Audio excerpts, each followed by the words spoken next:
to further the position of the economic boycott as stated earlier by the NASA coalition leader Raila Amolo Odinga. I'm joined by Mheshimiwa Ledama Olekina, who's a senator for Narok. Mheshimiwa, you did mention something about an unfortunate incident in Narok yesterday.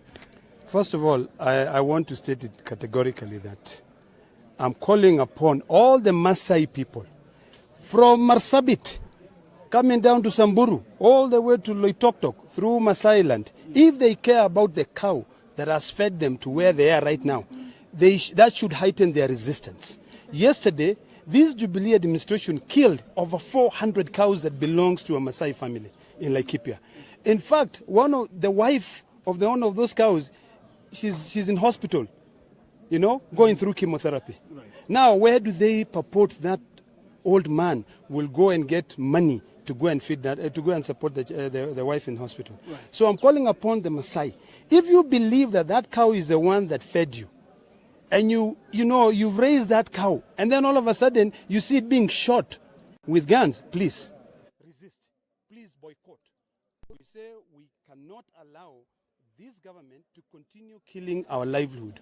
We, the people, must now resist, and we must come together, unite as a Maasai nation. And I appeal to them. I beseech everyone in the Maasai community, please stay away from this Jubilee administration. Thank you very much, Mheshimiwa. I'm also joined by Mheshimiwa Esther Passaris, the woman representative for Nairobi County. You did mention, Mheshimiwa, something to do with the corporate responsibility of Safaricom senior management. Maybe you can expound on that and how perhaps the NASA PG intends to further this economic boycott. Well, I mean, for me, Safaricom is a Kenyan-owned company. We love the product, we love the services that they offer us, but they have messed up our country. Yes. They had a moral obligation to ensure that they serve all Kenyans and not a sector of Kenyans and the government and against the Kenyans' will.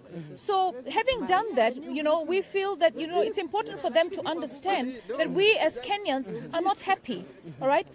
We want them to basically admit that they did something wrong and basically come out clean, because at the end of the day, when you boycott, it's because we are resisting the things that have brought this country where it is. We've had many lives lost, baby Pendo, baby Mora, and lots of young youth that have been lost because of an election that was botched, and they played a role in it. Yes. So as Kenyans, we're saying resist, and it's going to be tough, but you know what? It is even tougher to live in a regime that is not legally in office.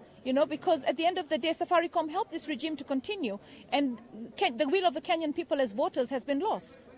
Very well, thank you, Mheshimiwa. I'm also joined by Millie Odhiambo, Member of Parliament from Bita.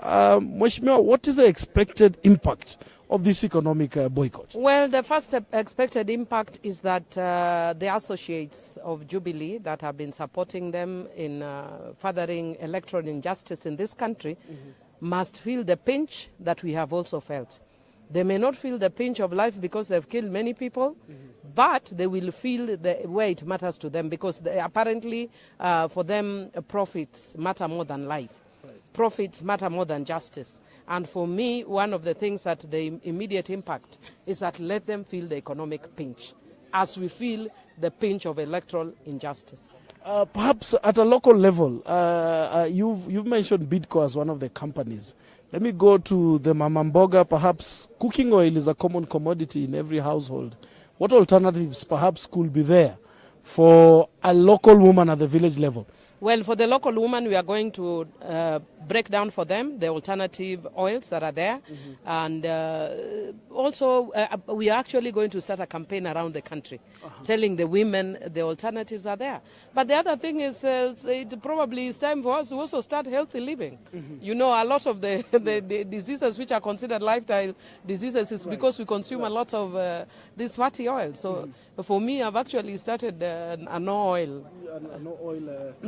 campaign, even in my household. Lastly, did you mention that you're going to change your line right away? Is there perhaps a big group of you who are going to change their lines? Perhaps yes, something right we can follow? Right now we are actually headed to Junction to change our lines. Okay. Right now. Okay. Because we lead by example. You lead by example. Yes. Very well. We are changing. We are migrating actually right now. Lastly, we are joined by the National Chair of the ODM Party, Mheshimiwa John Mbadi. Mheshimiwa, where is this resistance heading to? How long do you think it will last or should last?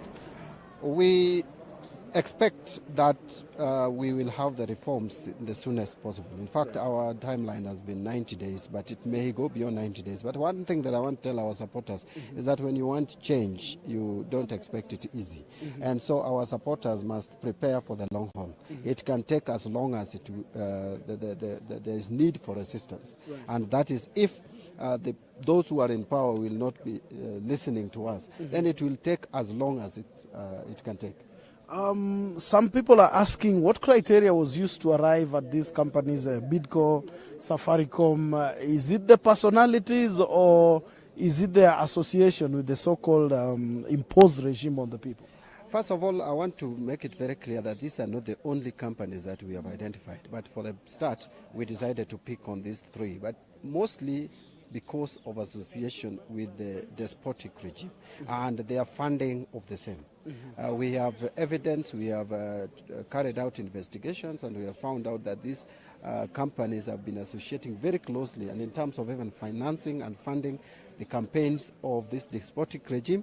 Some have participated directly or indirectly in the rigging of elections, and therefore we have decided that they must pay for it. And I want to also say that it has nothing to do with personalities, it has nothing to do with communities, and that is why you find there are certain probably institutions that are largely associated by some communities. But we didn't want to go that route because, you see, we feel that this regime has been marginalizing some areas. We don't want also, as people who are alternative government, to do the same by marginalizing some communities just by merely voting for or perceived to have voted the way they did. So ours is not to target any community. We don't want to target individuals. We want to target those companies that are supporting actively and even sometimes overtly and covertly this despotic regime. Lastly, it is widely said that Bob Collymore is on leave. It's not very clear whether it is sick leave or it is a leave perhaps like the one that Chiloba had. Could that be enough action from Safaricom perhaps to make NRM rethink having Safaricom in the list? And I think our boycott for Safaricom is not linked to an individual called Bob Collymore. Bob Collymore is the CEO of Safaricom, but Safaricom is bigger than Bob Collymore. And I want to also add that it's not clear to us, we don't work, I don't personally work in Safaricom. Yes. I don't sit in the board to know why, the real reason why Bob Collymore has gone on leave. I want to take it that what we were told, that he's unwell, and we pray for his quick recovery, because I really don't see how someone can pretend to be unwell when he's not unwell. For me, the bottom line is we are dealing with a company called Safaricom, which has its management, the board of directors, the employees, and we have evidence and clear information about their participation in mismanaging or in participating in mismanagement of the electoral process. Well, thank you very much, Chair. I just have one last question for Esther Passaris. What about reprisals? Perhaps there are NASA supporters who work for these companies. Could they be targeted? You know, that has been a concern for me. I mean, we cannot afford to have any more unemployment in this country. But at the end of the day, at the rate at which we are going with corruption, with impunity, with injustices, right, I think it's important that we bring the government to its knees and everybody comes to the drawing table. The private sector should have been the first people to actually tell the government, we are investors in this country, we pay our taxes, we want you to address the issues of the IEBC, we want the servers open, we want free, fair elections, we are willing to work with any government. But unfortunately, the situation is right now, everybody bends towards the government and wanting to please the government. And you also have seen this in the CSs. You know, ministries in a country are supposed to be supporting the entire country. But you've got CSs actually going out and campaigning, which is against the law, right? So the impunity of the Jubilee government is really high. If there are going to be consequences where people are fired, you know, then we will deal with it. NASA's got a very good legal team. We want you to keep us abreast, and we hope that already we blame the Jubilee government for dividing us tribally in a number of ways, and I hope that there will not be targeted